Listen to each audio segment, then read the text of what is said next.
PRLEC, or the Poverty Reduction, Livelihood and Employment Cluster, is only one of the clusters created under the EO70, or the National Task Force to End Local Armed Conflict.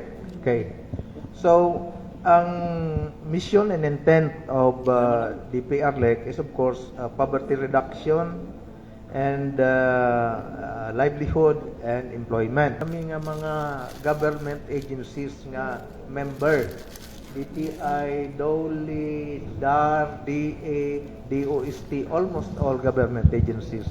Ang TESDA is only lead agency. Ang LCAC kasi, ang focus is on the identified barangays previously katong diyan ba nga na-clear na katong mga barangay nga previously makonsider nga vulnerable, influenced by CTG NPA, katong communist terrorist group. So once na-clear na ani nga mga barangay, so that's the time nga katong mga clusters magsulod na sa mga barangay. In our case, in Negros Oriental, through the efforts of then Governor Digamo and of the Negros Oriental Task Force for Negros Oriental Provincial Task Force for LCAC, muna may mga dagyawan.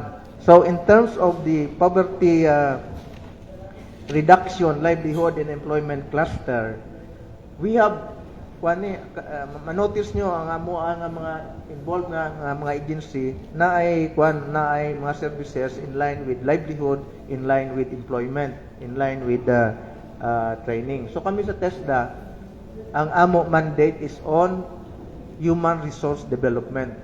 So providing skills training or livelihood training to para maging sustainable, maging productive ang ato nga mga target beneficiaries. Si TESDA actually from 2020, no, from 2020 ang amo nga data, kay previously 2019 wala pa man ma-include sa priority barangay ang although identified, that was not included as priority barangay in terms of the services of PRLEC, no?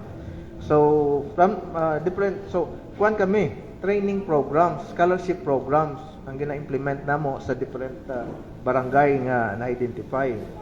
Ang main nga cluster is PRLEC, but under that sa PRLEC nato we have the entrepreneurship and marketing, muna in charge ang DTI. And sa employment, DOLE.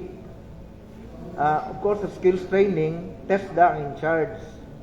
We have the DBP for financing, then DSWD for institutional development, and for food production, we have DA, and for agrarian reform, community development, ang in charge is DAR. That is under our cluster sa PRLEC.